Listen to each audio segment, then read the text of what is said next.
Magandang hapon po sa lahat. Welcome back po sa aking YouTube channel po, Samuel Soriano Vlog po. Magbabalik po. Dito tayo sa ating coins na naman na pag-uusapan. Yung pa ring 25 centimos po. Walo na ang bagong lipunan series po. Ang ating pag-uusapan ulit. At bago tayo magsimula, gusto ko ipasilip ang ating word coins.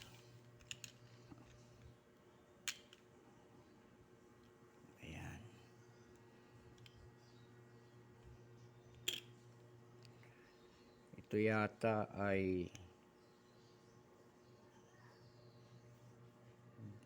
Dubai yata. Dubai coins. Ito po ay yan. Middle East din. Puros mga Middle East. Ayan po. 2019. Ayan. Kintab nito ah.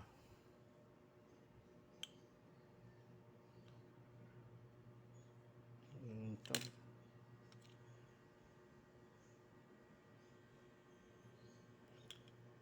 Ayan. Canada. $2. Malaysia. 20 cent. 2011. Ayan po. Mayroon na naman tayo rito. Ayan. Ganda ng portrait dito. Agila. Ayan po. Zoom natin. Tayo magsisimula na po dito sa ating paksa.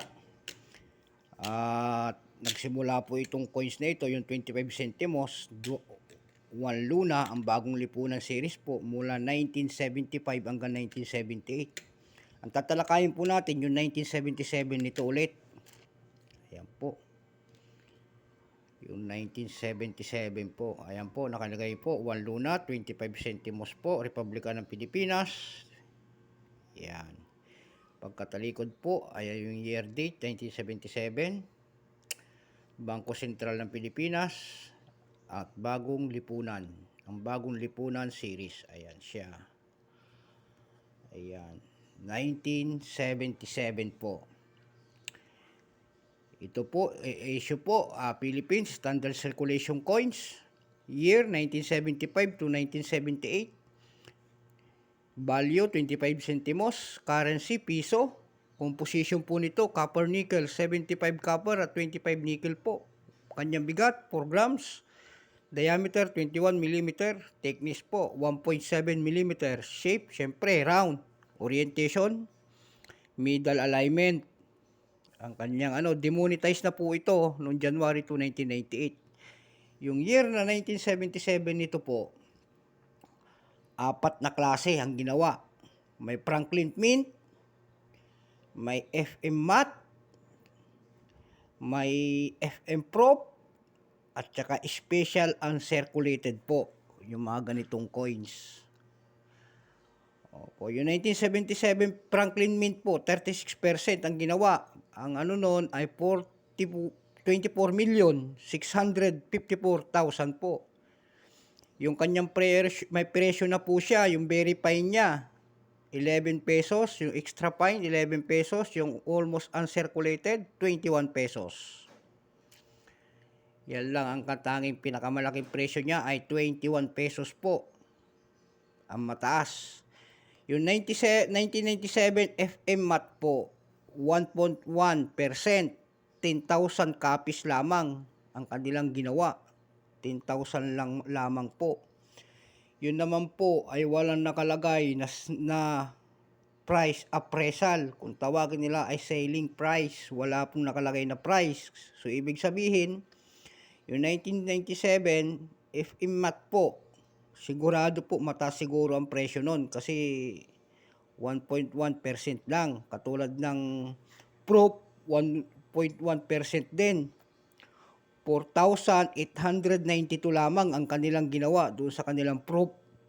Yung 1997 special uncirculated, 0%. 3,000 ang ginawa lamang, 3,054. Ayan po, mababa. Mababa yung kanyang datos. Doon sa 19 special uncirculated, ibig sabihin mamahal yung mga ganung coins. Doon sa mga platform naman natin ito, parati kong sinasabi, doon sa Numista, nakakita tayo doon ng error coins. Ibig sabihin, pag error coins, mayroon po siyang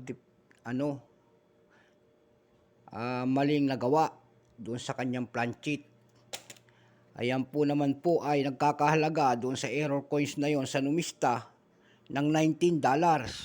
Kaya yung parati kong sinasabi dito sa ating vlog, yung mga ganitong old coins natin, tignan nyo mabuti, baka magkaroon po ng mga error coins kung tawagin nila.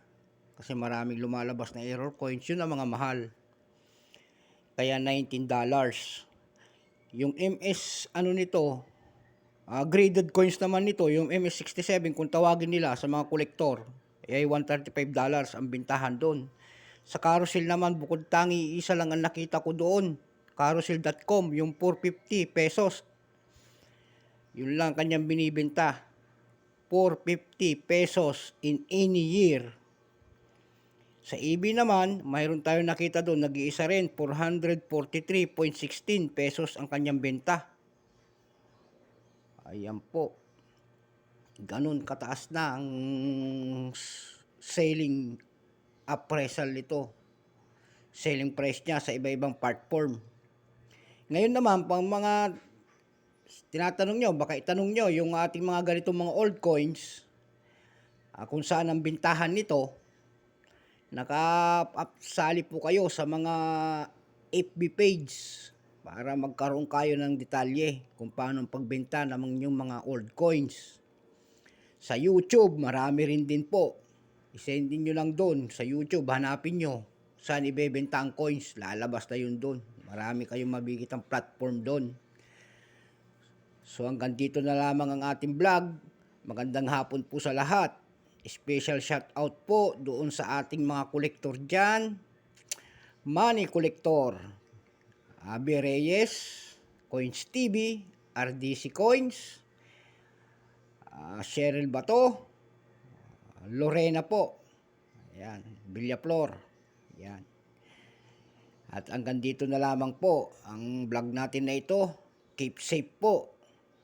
Bye-bye.